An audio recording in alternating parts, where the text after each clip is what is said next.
I hope கண்டிப்பா நேத்து எல்லாருமே பரணி தீபம் வீட்ல ஏத்திருப்பீங்கன்னு நெனைக்கிறேன். நான் வந்துட்டு ஒரு 6:30 மணி போல ஏத்த ஸ்டார்ட் பண்ணியிருந்தேங்க. வீட்டு வாசல்ல கோலம்லாம் போட்டுட்டு, கார்த்திகை தீபத்துக்கு தீபம் தானே ஸ்பெஷலு. ஸோ வாசல்ல விளக்கு கோலம் போட்டுட்டு, அழகா வாசல்ல பூவெல்லாம் வச்சு, மாடத்துல ஃபர்ஸ்ட்டு விளக்கேத்திட்டு, அதுக்கப்புறம் பூஜை ரூம்ல விளக்கேத்திருந்தேன். நான் முன்னாடி பரணி தீபம் போட்டு ஒரு வீடியோ போட்டிருந்தேன் இல்லையா? அதில ஏத்திருந்த விளக்கே அப்படியே நான் இத யூஸ் பண்ணிக்கிட்டேன். பட் நெய் விட்டு விளக்கு போட்டிருந்தேன். சிவனுக்கு நல்ல நிறைவா பூ போடணுன்ட்டு இந்த வில்வ இல வாங்குறதுக்காக போயிருந்தேங்க. நான் போகும்போது பைக்லயே பார்த்தீங்கன்னா, என்னுடைய பாதி முட்டி அளவுக்கு தண்ணி தேங்கிருச்சு. இங்கே கொஞ்சம் மழை வந்தாலே தண்ணி தேங்கிரும். அந்த மாரி தான் இது.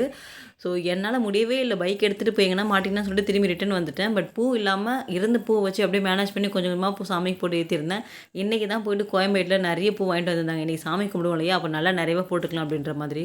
எனக்கு ஒண்ணு டிசைட் பண்ணிட்டேன் அப்படின்னா, அது வந்துட்டு எப்படியாவது எந்த சூழ்நிலையாவது அத நடத்தி முடிச்சிடணும் அப்படின்னு நெனச்சிட்டே இருப்பேன். பட் எங்க ஹஸ்பண்ட் ஒண்ணு சொல்லுவாங்க, "சாமி விஷயத்துல எது பண்ணாலும் ஃபுல் சாட்டிஸ்ஃபேக்ஷனோட பண்ணு. எதுவுமே திருப்தி இல்லாம பண்ண அப்படின்னா, நீ இவ்ளோ மெனக்கட்டு எல்லாமே பண்ணி வேஸ்ட் தான்" அப்படின்னுவாங்க. எப்படியோ சூப்பரா சிவனுக்கு பரணி தீபம் ஏத்தி சாமி கும்பிட்டு முடிச்சாச்சு.